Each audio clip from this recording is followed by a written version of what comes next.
young, when they unwrapped the pan of rice that I put on the line, it wasn't half full.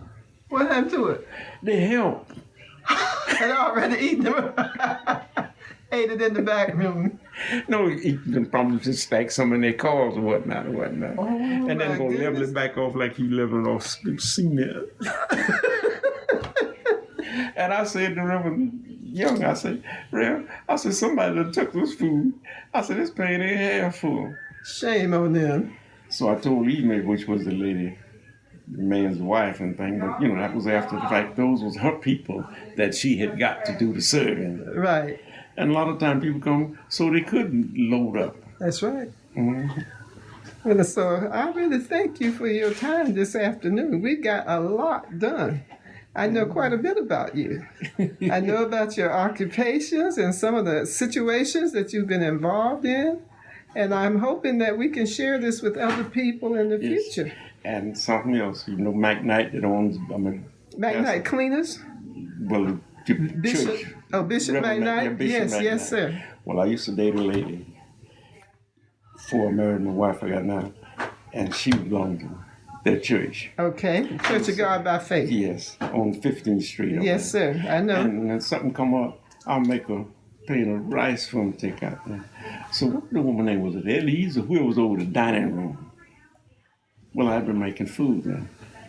So my friend at the time, she was working for this motel and thing out there.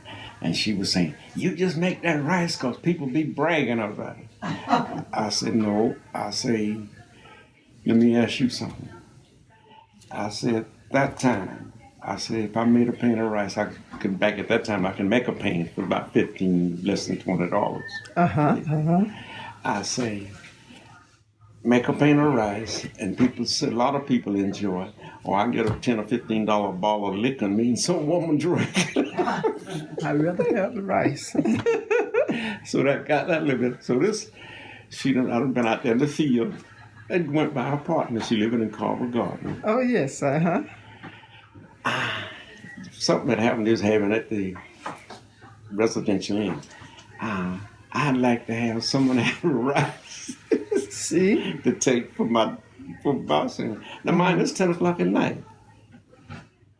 But when Dixie was open all night, in the South End.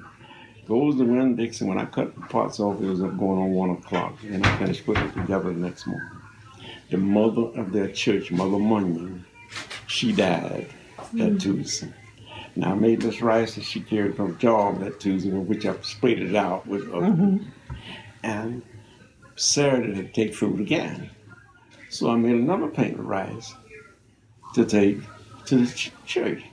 So I swings in the dining room, goes in, gave him the rice and everything. So I goes on to the field or whatever. So I goes right by her house, apartment, that afternoon after working.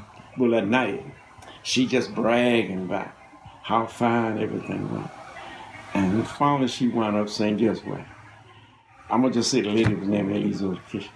I said, Juanita, so that pan of food your friend was bringing, we knew what it was. And see, when Mother Munyon, she was over the district and a lot of the churches brought food. So we had enough of that other old rice and stuff to serve everybody. And we sat that pan back. And we gave the pastor and his wife the in crowd. Yes, sir. I sat there and I didn't say nothing. I waited for a while. I said, hey, let me remind you of something. She said, what's it?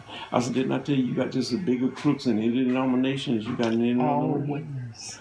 I said, the biggest crooks is up top, most of the time. What's that? Then I remind her about the rice. I made rice twice for you this week, and I ain't mentioned their penny or nothing. That choked her from then on. Somebody wants you to call them. They might want you to make something. But it's just one of those things. Now that is beautiful.